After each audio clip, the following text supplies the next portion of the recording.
O estado do Rio é uma plataforma logística. Dentre os potenciais está a sua posição geográfica, que possibilita atender às demandas de regiões produtivas e consumidores do entorno.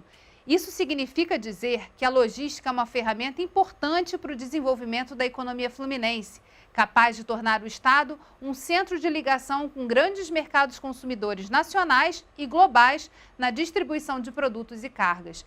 Para entendermos quais as ações que estão colocando o tema no centro de um projeto de desenvolvimento em 2021, vem com a gente no Rio em Foco, que começa agora.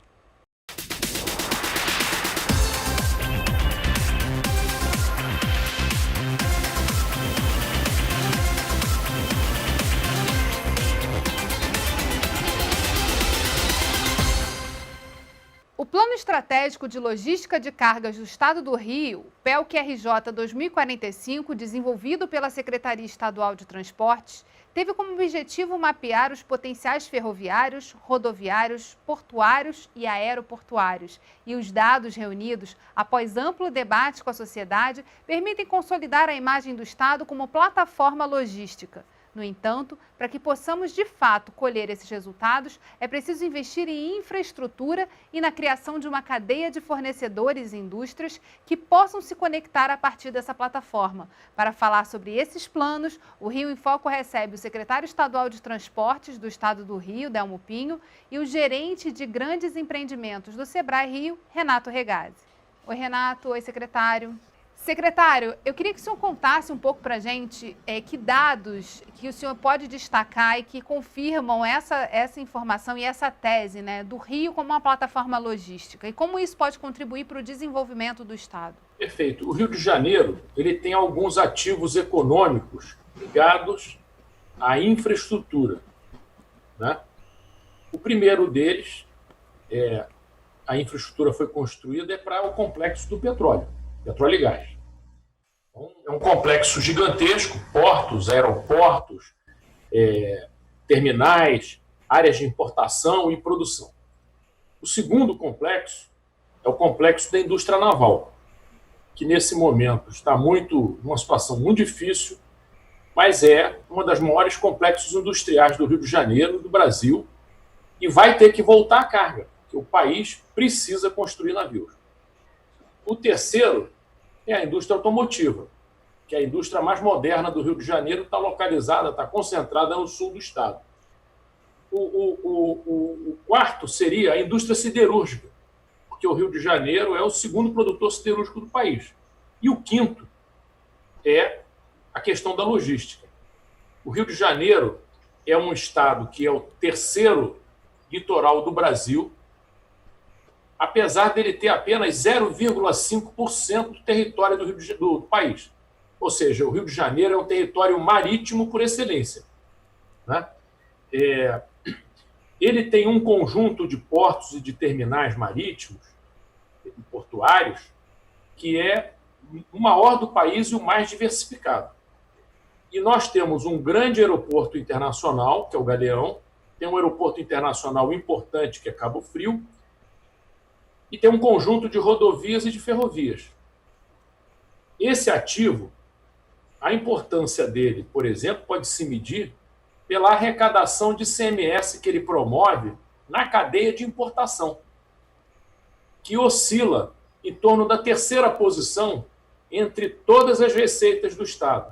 Primeiro, o royalty do petróleo, o segundo, uma das alíquotas de ICMS, e o terceiro, em geral, é o ICMS proveniente da importação.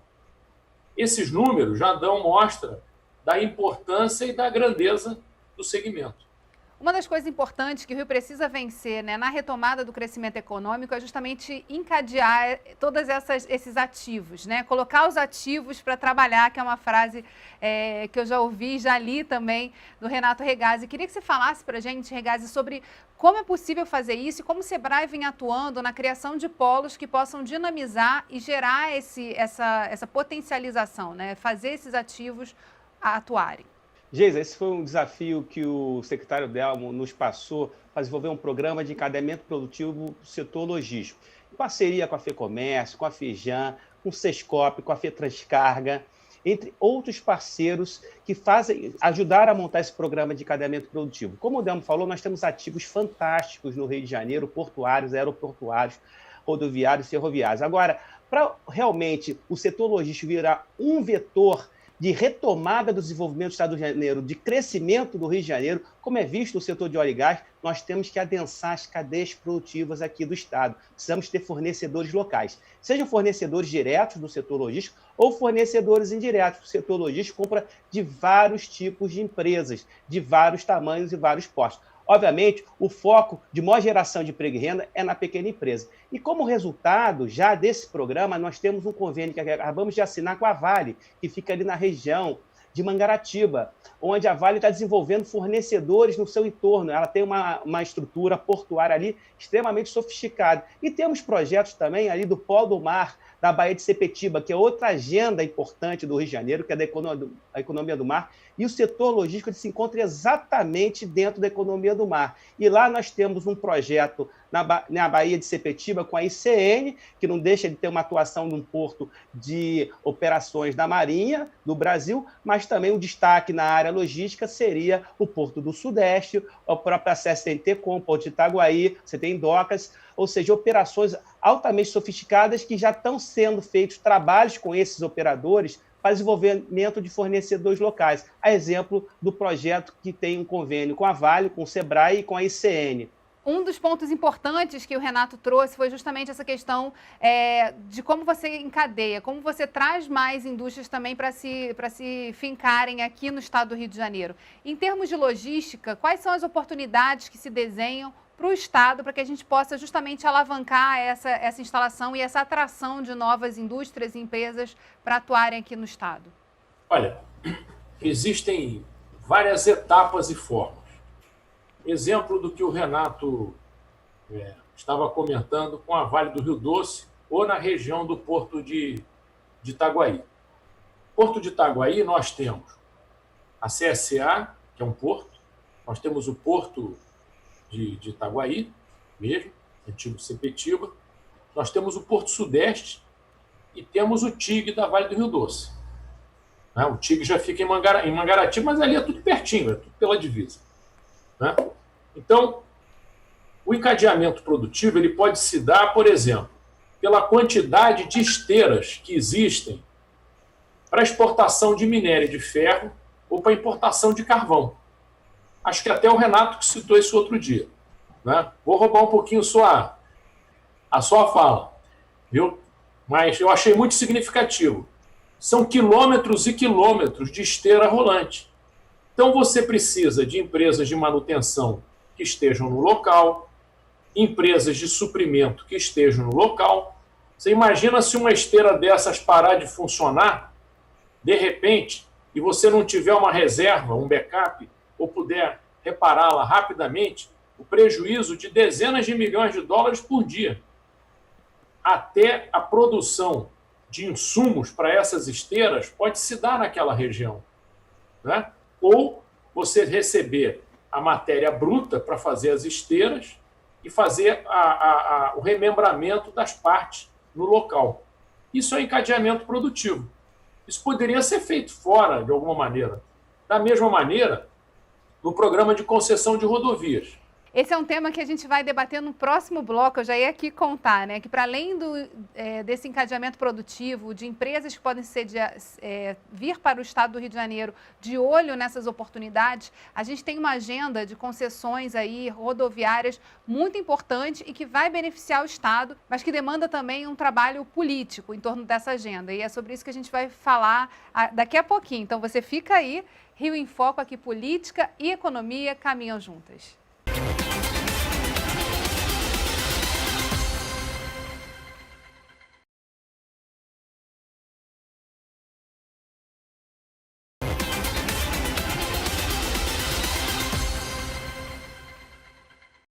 O economista Celso Furtado dizia que uma das condições para o país se desenvolver seria abrir estradas. O estado do Rio de Janeiro é cortado por rodovias importantes e que estão em pleno processo de renovação das concessões.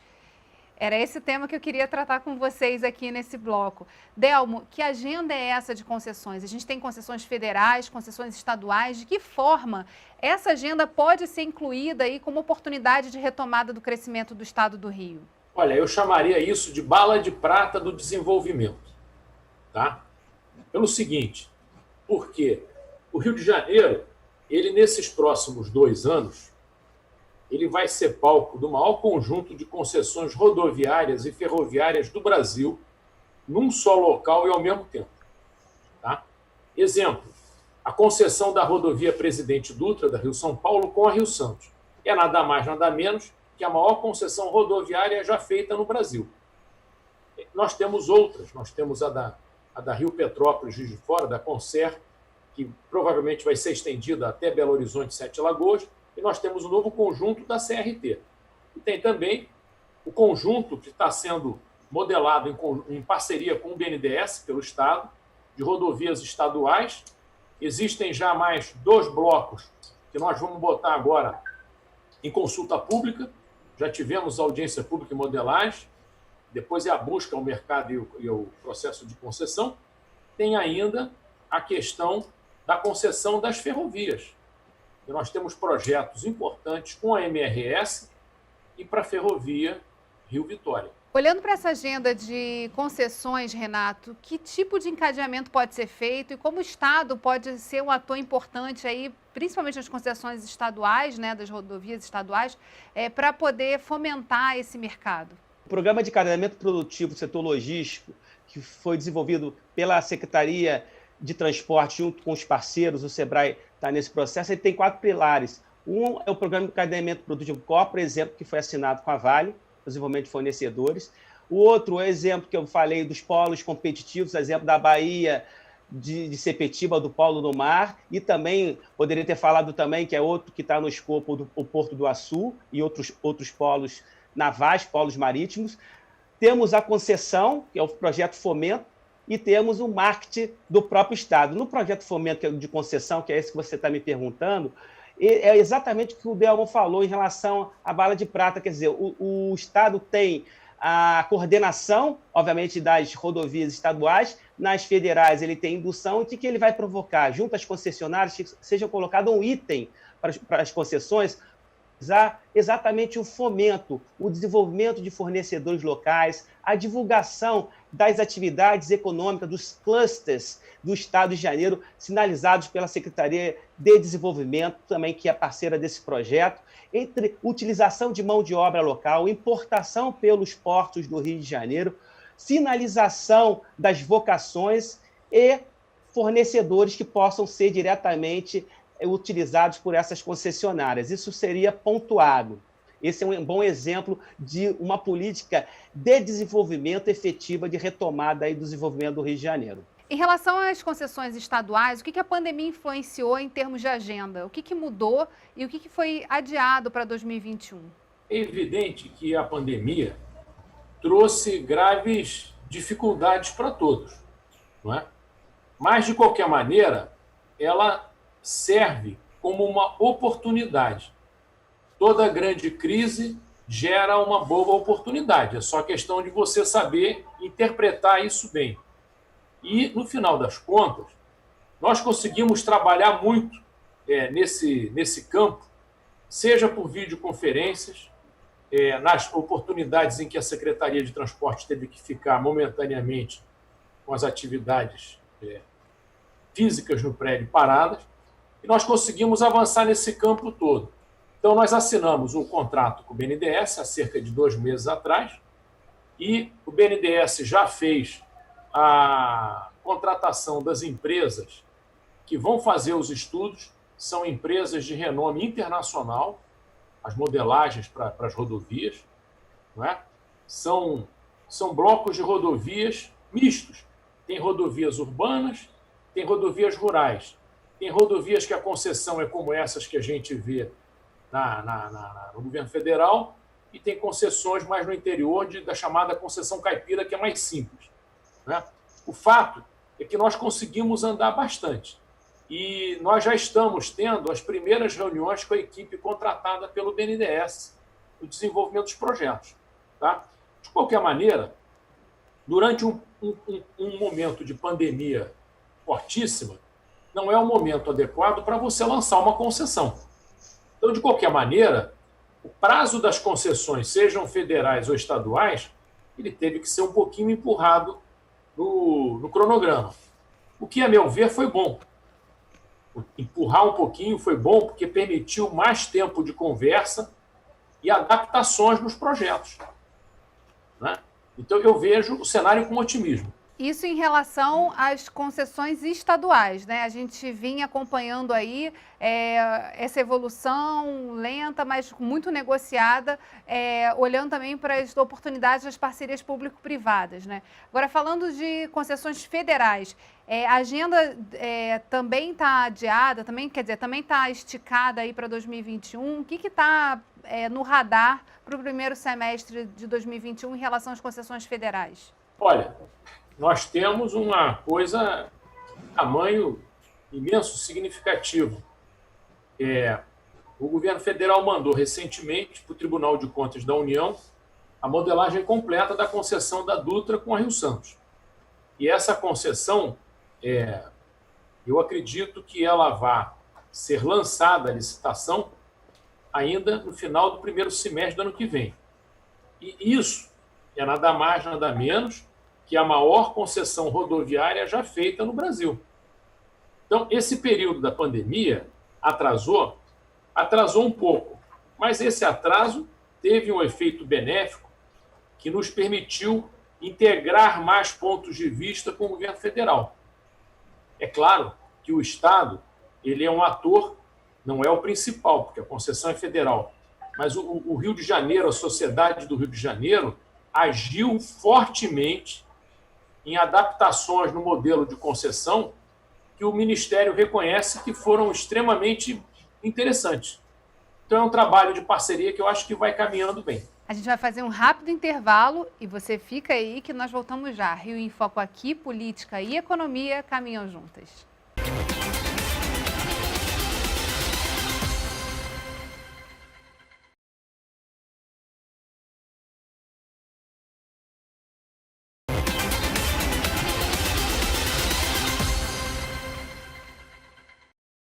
O Rio em Foco está de volta com o secretário estadual de Transportes, Delmo Pinho, e o gerente de grandes empreendimentos do Sebrae Rio, Renato Regazzi. Delmo, em relação a essa questão que você trouxe no bloco anterior, da importância da atuação da sociedade fluminense em torno desse tema, o que a gente precisa alinhar de agenda política e técnica para que esse seja um vetor de retomada do desenvolvimento do Rio de Janeiro em 2021? Olha, na verdade, nós fizemos foi uma concertação, né? E nós fizemos no Rio de Janeiro o que outros estados não conseguiram fazer ainda nesse tempo. Então, nós fizemos uma série de estudos, a Secretaria de Transportes e algumas entidades. Depois nós discutimos entre nós diversas reuniões, Associação Comercial, FEComércio, Firjan, AEB, FETranscarga, onde é que estavam os pontos fortes, os pontos fracos, e fomos alinhando uma estratégia e uma proposta. Depois nós chamamos para uma reunião, que foi muito exitosa, os prefeitos, os grandes agentes econômicos das regiões que estavam sendo atendidas, no caso da Dutra e da Rio Santos, né? E parlamentares federais. E isso realmente se mostrou um sucesso. Por quê? É evidente que a parte política tem um peso muito grande no convencimento, né? O que seria muito oportuno agora era conseguir integrar nesses assuntos a base legislativa estadual, né? Porque eu acho que é importante eles participarem, mesmo que sejam em assuntos de natureza federal, porque uma rodovia, uma ferrovia que adentra o território do Rio de Janeiro tem a ver com o Brasil, mas tem que a ver com nossa questão interna. E no caso das estaduais é mais interessante ainda. Exatamente isso. E para formar, né, todo esse público interessado num tema que a gente pensava inicialmente que era só o meio, né, mas ele é gerador de emprego, ele é gerador de renda, a gente precisa também criar uma base formativa. Na sua opinião, Renato, além do trabalho que vocês fazem, né, de arregimentar as empresas, trabalhar a questão da cadeia de fornecedores, que outras ações precisam estar somadas aí para que a gente possa também formar profissionais focados nessa área da logística? A questão, você falou da formação do empreendedor, é compatível com a missão do SEBRAE, que já vem fazendo isso, e foi essa proposta que nós colocamos para a Secretaria de Transporte, para o secretário Delmo. Só que também se aproximaram dessa construção do encadeamento produtivo o SENAT, o SENAC, o SENAI, o SESCOP, ou seja, o Sistema S como um todo, para o quê? Oferecer a capacitação profissional para aqueles profissionais da logística propriamente dito, e para os que atuam diretamente nas operações, sejam operações portuárias, operações de carga, operações aeroportuárias, etc.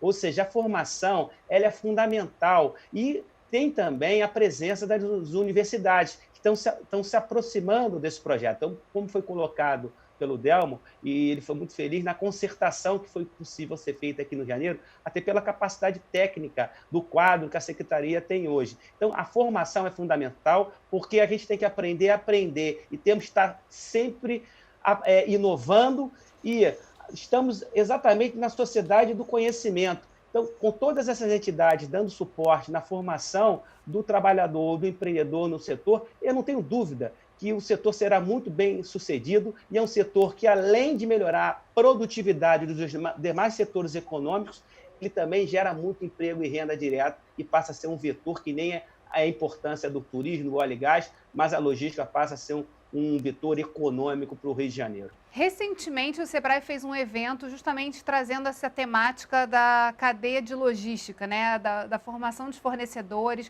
ativando aí todo um olhar para esse tema. Como é que foi o trabalho conjunto com a Secretaria de Transportes? Isso faz parte desse programa que você trouxe no início do nosso programa aqui, Rio em Foco? Sim, isso são as entregas. Quando a Secretaria nos chamou para desenvolver e modelar um programa de encadeamento produtivo, o Delmo foi muito direto em relação a resultados de curto e médio prazo, porque a sociedade quer ver isso. E a gente mostrou através desses eventos e dessas parcerias que nós já assinamos, onde toda essa concertação, na verdade, é um projeto de Estado. Ela vem realmente mostrando que tem interesse de colocar o setor logístico como um setor fundamental para a geração de emprego e renda. E o mais importante disso, Geisa, que aconteceu nesse encontro, que foi desenvolvido pelos técnicos também da Secretaria de Transporte, é que os resultados de negócios aconteceram e começam a acontecer. Isso mostra qual o potencial do setor logístico aí de geração de emprego e renda e riqueza aqui para o estado do Rio de Janeiro. Conta aí os resultados, Renato. É sempre bom a gente compartilhar números positivos, né? Num ano que tem sido tão desafiador, não só para o estado, como para o país e o mundo. Nós tivemos várias sessões e rodadas de negócio. Foram mais de 4 milhões de negócios em 3 dias de evento, para você ter uma ideia. Fora a busca de grandes empresas para desenvolvimento de fornecedores específicos para eles, principalmente fornecedores que possam oferecer soluções de inovação. Ou seja, os ativos logísticos estão querendo desenvolver um ecossistema de micro e pequenas empresas tradicionais e tecnológicas no seu entorno e estão investindo recursos para isso. Nós estamos negociando aí com o aeroporto de Cabo Frio, um projeto exatamente com esse objetivo, com o Galeão também. Tivemos agora, recentemente, 3 convênios com a AGE. A AGE faz parte do setor logístico, porque ela faz manutenção onde? Nos motores das aeronaves. Se não tiver motor, não tem na aeronave. Então, vocês reparem o tamanho do setor logístico. E mais uma questão que todo mundo esquece em relação, né, ao setor logístico. Ele compra uniforme, ele compra alimento para refeitório do pessoal que tem que trabalhar no setor, nos portos, nos aeroportos. Ou seja, tem todo o impacto que esse setor faz do efeito renda. E países, o Delmo pode explicar para a gente sobre isso, vivem como seu maior vetor econômico a própria logística. Você tem Taiwan, você tem portos aí de Roterdã, Antuérpia, entre outros aí no mundo que vivem da logística. E esse é um tema muito interessante, né? Quer dizer, como é que o Rio de Janeiro também pode se apropriar dessa temática e olhar para ela como esse vetor que a gente está comentando aqui no nosso programa. Queria que você falasse, Delmo, sobre essa agenda mais próxima, assim, desse próximo semestre, qual vai ser a ação do Estado, né, e principalmente, especificamente da Secretaria de Transportes, para fomentar esse diálogo acerca dessa temática, mostrando aí os impactos econômicos que ela traz. E a primeira coisa é com relação às rodovias estaduais. Nas rodovias estaduais, na modelagem, nós vamos poder inserir como um critério de pontuação os postulantes que pretenderem e se habilitarem a entrar na questão do encadeamento produtivo, né? Você imagina uma coisa, uma rodovia hoje, estadual, que tem um determinado nível de manutenção. Em vista da crise fiscal, a manutenção tem muitas dificuldades pelo Estado. De repente, você concessiona aquela rodovia e coisas simples.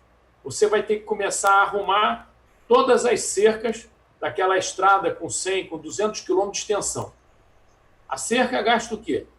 A cerca gasta morão, gasta grampo, gasta arame, né?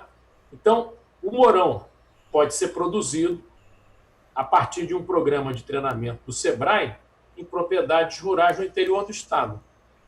Quando você acha que já foi feita uma compra de 100 quilômetros de morão para cerca numa rodovia no Rio de Janeiro? Nunca. Imagina quantas rodovias tem, né? Junta com as federais. Bom, e isso começa a dar uma ajuda para um encadeamento em outros segmentos. Você começa, o proprietário rural vai falar assim, poxa, eu acho que eu vou plantar madeira, eucalipto, talvez, para ter morão, para poder vender morão. Mas ele não vai vender só morão. Toda a sinalização da estrada, que hoje, muitas vezes, tem deficiências, ela vai ser toda refeita. As placas de sinalização ou tem como base uma madeira ou um metal, e você pode desenvolver os dois campos de atuação no rio. Então, você começa a criar demandas para serviços que, nesse momento, não existem, não estão disponíveis. E isso o encadeamento produtivo, né? É uma economia circular. O negócio começa e não para mais. Tudo resta o seguinte, nós temos que entrar em alguns detalhes nas modelagens e nos contratos para incentivar as empresas a terem interesse em participar. E, ao mesmo tempo, no momento seguinte, tem que ter uma certa incentivo de desoneração de custos, né? Mas essa rodovia, que quase que não se colocava uma placa, que quase que não se fazia uma cerca, que as estradas estavam com buraco, começam a todo mês ter que ter uma roçada. Aí você já vai ter a contratação de uma equipe. E essa equipe ela vai gastar uniforme, vai gastar almoço. Isso é uma coisa que, se bem trabalhada, é gigantesca. É o Rio voltando a olhar para o Rio de Janeiro, que é algo que a gente percebe, né, o potencial que tem de retomada, de ajuda nesse processo de dinamização econômica. Em termos de datas, assim, a Secretaria já tem alguma ação prevista para início do ano em torno dessa temática? Na verdade, esse trabalho não é só da Secretaria de Transporte, é um trabalho de vários organismos do Estado, né? Tem outras secretarias envolvidas positivamente e entusiasmadas. Mas agora, por exemplo, nós temos 2 lotes de rodovias que já foram modelados e que já tivemos audiências públicas, né? Várias. O lote noroeste e a rodovia de acesso ao Pôr do Sul. Então, agora, nós vamos partir para a etapa de consulta pública. E aquela atuação também junto ao mercado. Nós vamos chamar os grupos concessionários para conversar, mostrar, tem sugestões, não tem, a mesma coisa nas consultas públicas, e aí o Estado vai fechar isso no primeiro semestre, né? Ele vai fechar esse pacote tem que mandar para os órgãos de controle, Tribunal de Contas, dando tudo certinho. Eu acredito que entre o final do primeiro semestre e o início do segundo semestre, as primeiras concessões do Estado já devam estar indo para licitação. Depois tem os blocos com o BNDES, que são muito grandes. É uma agenda que a gente tem que ficar de olho aí para 2021. Bem, infelizmente, o nosso programa chegou ao fim. Agradeço a você, Renato, secretário Delmo, por estarem aqui conosco e aceitarem o convite de virtualmente conversarem sobre o desenvolvimento econômico e os potenciais que nosso Estado tem. E você, telespectador, que ficou com a gente até aqui, eu te convido a acompanhar a nossa programação. É só seguir a gente nas redes sociais e também no YouTube. O endereço está passando aí na sua tela. E não esquece que esse programa também está disponível em versão podcast. Procura a gente lá. TV Alerj, o canal do Povo. Até a próxima.